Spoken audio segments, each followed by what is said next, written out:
চিন্তায় সারা বাংলাদেশে এখন চলছে। এই যে কিছুদিন আগে সাংবাদিক এক ভাইকে গাজীপুর কিভাবে মেরেছে, আজকে সাংবাদিকের গায়ে হাত দেওয়ার মতন সাহসরা কোথায় পায়? আজকে আমি বলবো সাংবাদিকের ভিতরও ভুল আছে। আজকে সাংবাদিকের সত্য খোঁচা যদি সব জায়গায় থাকতো, সাংবাদিকের গায়ে হাত দেওয়ার মতন সাহস এই সন্ত্রাসীরা পাইতো না। সাংবাদিকের ভিতরে কিছু হয়তো দেখা গেছে যে ওই রকম লোক আছে আজকে, কিন্তু আমরা এই 5ই আগস্টের পরে বাংলাদেশে প্রতিটা বিষয়ে আমরা 5ই আগস্টের আগেও কথা বলেছি, স্বৈরাচারের বিরুদ্ধে কথা বলেছি। আন্দোলন সংগ্রামের প্রধান ছিল গণ অধিকার পরিষদ। আপনারা জানেন এই 5ই আগস্ট এই গণ অভ্যুত্থান শুধু 36 দিনে হয় নাই, এইটা শুরু হয়েছে 18তে। সেই 18তে কোটা সংস্কারের আন্দোলনের মাধ্যমে আজকে যারা 36 দিনে বড় বড় নেতা মনে করে, আজকে আমরা দেখি আমাদের প্রতিটা কার্যক্রম হয় কিন্তু সাংবাদিকের খাত দিতে আসে না। এনসিপি নামক দল আসে, আপনাদের মধ্যে আমরা একটাই বলবো, আমাদের নেতা কর্মীরা আন্তরিকভাবে আসে।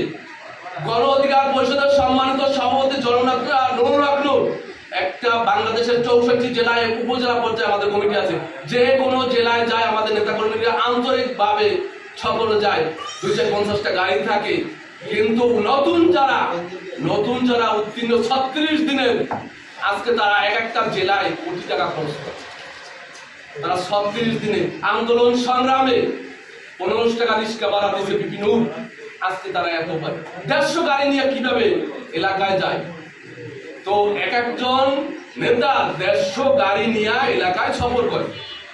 তো আজকে আমাদের গণ অধিকার পরিষদ সুযোগ নিলে 5ই আগস্টের পর নিতে পারত। আজকে আমরা আমাদের নেতা কর্মীদের, আমাদের কেন্দ্র চলে আমাদের কেন্দ্রীয় নেতাদের চাঁদার মাধ্যমে, আমাদের সারা বাংলাদেশে আমরা কার্যক্রম করে আন্তরিকভাবে এই যারা আসছে নিজেদের পকেটের টাকা খরচ করে আসছে, এখানে উপস্থিত হয়েছে, কেউ কোনো টাকা পয়সা। তো আমি যেটা বলতে চাই যে বাংলাদেশের ইতিহাসে যারা ওস্তাদরে ভুলে গেছে তারা কখনো এর না। গণ অধিকার পরিষদ যেহেতু আন্দোলন সংগ্রাম করে আজ পর্যন্ত টিকে আছে এবং 5ই আগস্টের পরে সুযোগ নেয়, তো আগামীতে ওই দেশের জনগণ গণ অধিকার পরিষদের পাশে থাকবে। গণ অধিকার পরিষদ একটাই লক্ষ্য, এদেশের সাধারণ মানুষের জন্য একটি জবাবদিহিতামূলক গণতান্ত্রিক দেশ গড়া। আমাদের জননেতা নুরুল হক নূর, তিনি যদি লোভী হইতেন তাইলে আজকে সেই 5ই আগস্টের আগে স্বৈরাচারের আমলেই তিনি অনেক কিছু করতে পারতেন। আপনারা জানেন তাকে বড় বড় অফার দেওয়া হয়েছে 2-3টে আসন দেওয়ার জন্য, আজকে তিনি সেই বেগমপাড়ার বাসিন্দা থাকতো, কিন্তু এদেশের জনগণের জন্য তিনি জনগণকে নিয়ে কিছু করতে চাইছেন। জননেতা নুরুল হক নূর যদি লোভী হইতো তাহলে তিনি বলতো না যে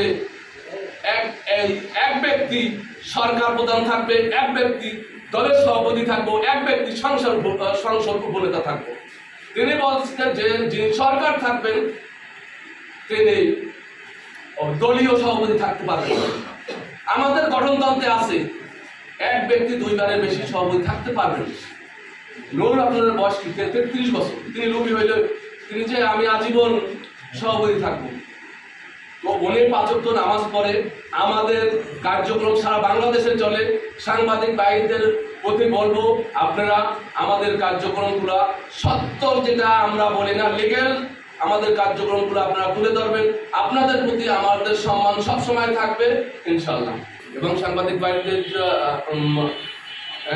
মাধ্যমে আমি আমার রাজাপুর কাঠালিয়া সকলকে বলবো যে এই ঝালকাঠি জেলা তথা দক্ষিণবঙ্গের বরিশাল বিভাগের একমাত্র পিছিয়ে আছে এই ঝালকাঠি 1 রাজাপুর কাঠালিয়া। আজকে রাজাপুর মতন জায়গায় আমরা পৌরসভার বাইরে আছি। আজকে রাজাপুরে একটা মিনি পার্ক নাই, আজকে রাজাপুরে আধুনিক মেডিকেলের নাই। একই অবস্থা কাঠালিয়া। আমি সাধারণ ঘরের ছেলে, আমাকে আল্লাহ আব্বা দিছে, আমি আমার রাজনীতি করি নেশায় পেশায় না, আমার ডাইল ভাত আমি খাইতে পারি।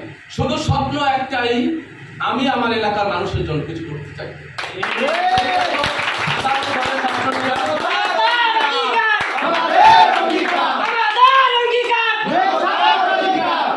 সাধারণ ঘরে জন্ম নিয়ে সেটা করা সম্ভব না, হয়তো রাষ্ট্রীয় কোনো জায়গায় আমি ক্ষমতা চাই না।